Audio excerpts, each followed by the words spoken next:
Most of the time for stroke, you want them to keep seeing therapy, probably most of your life, just because that's the nature of a stroke. Like, you're going to have those deficits. I found a lot of times home exercise program compliance what's going to make anything that we're trying to do the most successful. And so I can do these in the clinic all day, but if they're not carrying that over into the home, then it's not going to make the biggest difference. Guidance and oversight for patients in the stroke rehabilitation process is crucial. However, this is not often provided for patients in the later stages of rehab, which causes delay in a patient's rehab process.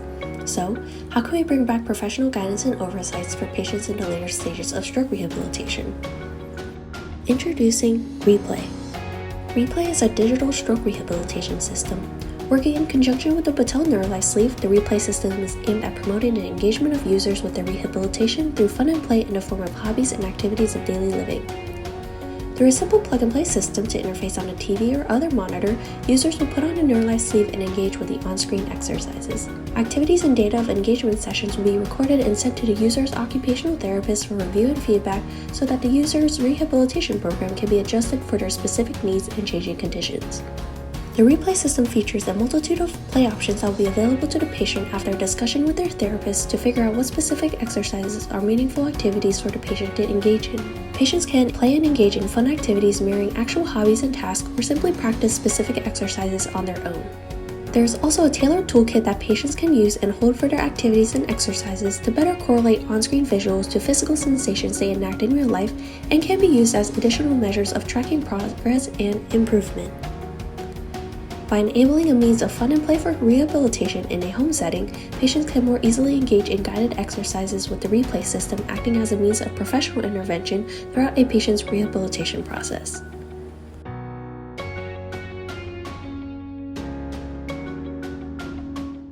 Okay, cool. So this is Replay, which is a digital rehabilitation program for stroke survivors.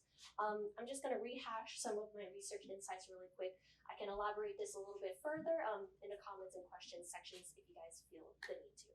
So one of my research insights is that there's a decrease in professional oversight and guidance as time goes on for stroke survivors. This could be a plethora of things, like maybe somebody has recovered adequately enough to recover at home, or maybe their health insurance expires. The second insight is that patients care a lot about rehabilitation even in these later phases. So even after they've kind of gone out of the outpatient facilities and whatnot, they still care a lot about this, and this is kind of one of the insights I've garnered from primary research in the form of surveys. And thirdly, medical oversight and guidance helps patients greatly in this overall rehab process. When you think about stroke rehab, it's like hours and hours and hours of rehabilitation, but following a stroke, you're not going to remember quite all of it, and having that oversight of hey, what exercises do I need to do? What are the exact movements? That oversight from a medical and professional standpoint is really helpful for patients. And my formatting got messed up, but the question is, how can we basically bring back guidance and oversights for patients in the later stages of stroke rehabilitation? And so the design elements that I kind of want to present through the Replay system is that it needs to guide users through rehabilitation, foster fun and engagement, because if something's fun and you want to engage in it, you're also kind of more inclined to go through with it. And then how can we communicate this with an occupational therapist to kind of make sure that patients and users are getting what they need from this program? So this is kind of a system overview of what's going on with the overall system. The user would interface with their Neurolife sleeve, kind of as shown in our introductory video. This would essentially measure your brain movement intention, and then kind of help you simulate through the intentions that you would like. You would have the Replay system, which is that digital interface, so it's like that water the plants sort of thing that users would kind of watch and then follow through with the various prompts. And there'd be that toolkit that I'm kind of passing around right now, so that people can correlate the on-screen visuals with actual physical sensations. And so here's just kind of the journey map that patients will go through. First, the device and system would actually have to be prescribed to the patient first. So the specific exercises will be based on a patient's condition and then programmed into the system. These exercises are going to be chosen by both the occupational therapist and the patients, because we want it to have exercises that are really meaningful for the patient.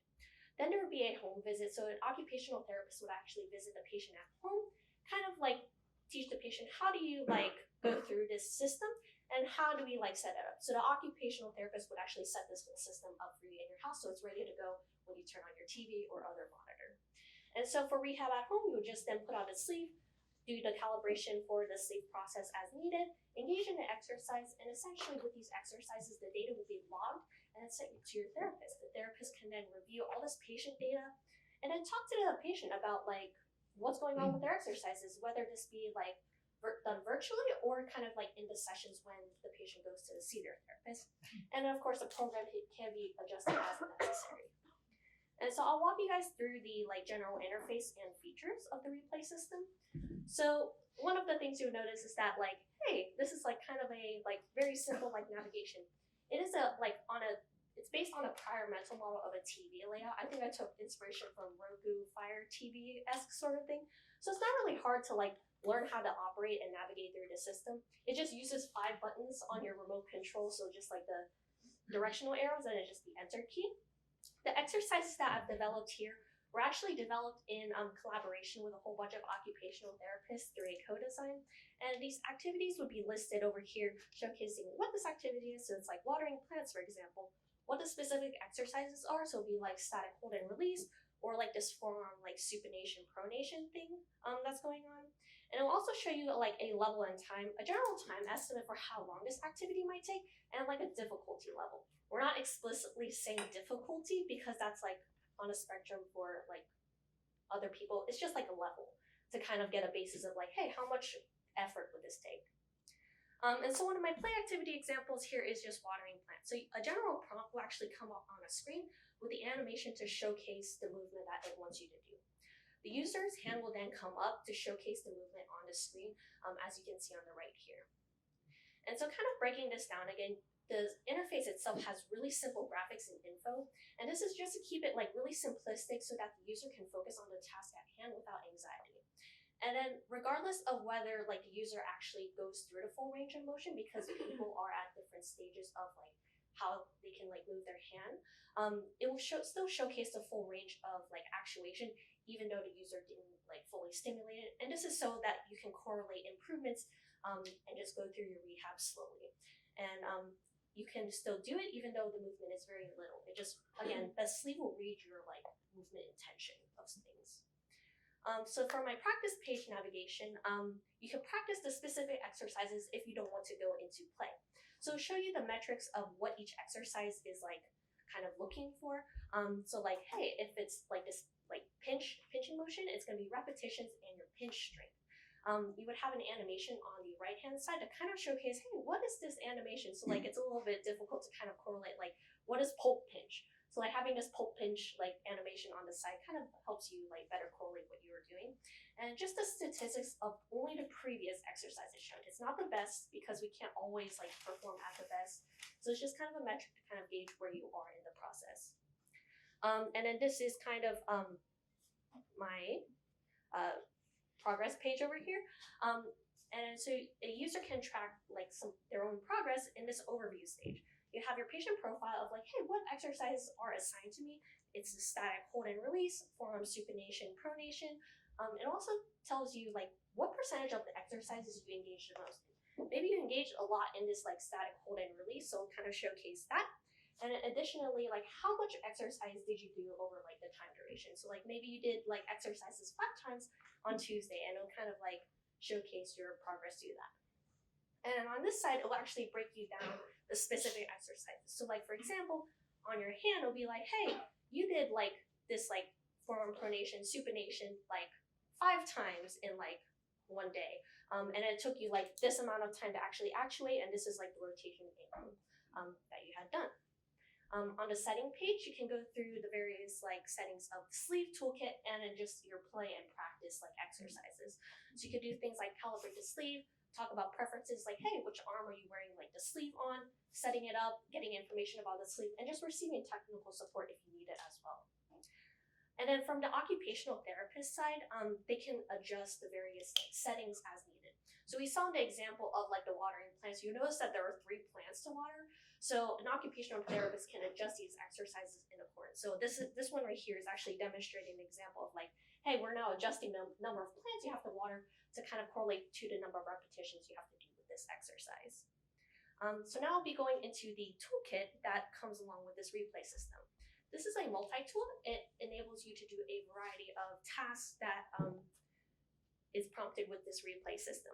So you can hold it in two different orientations, the vertical orientation and the horizontal orientation. It's kind of denoted by like the little gray pieces on each of the sides.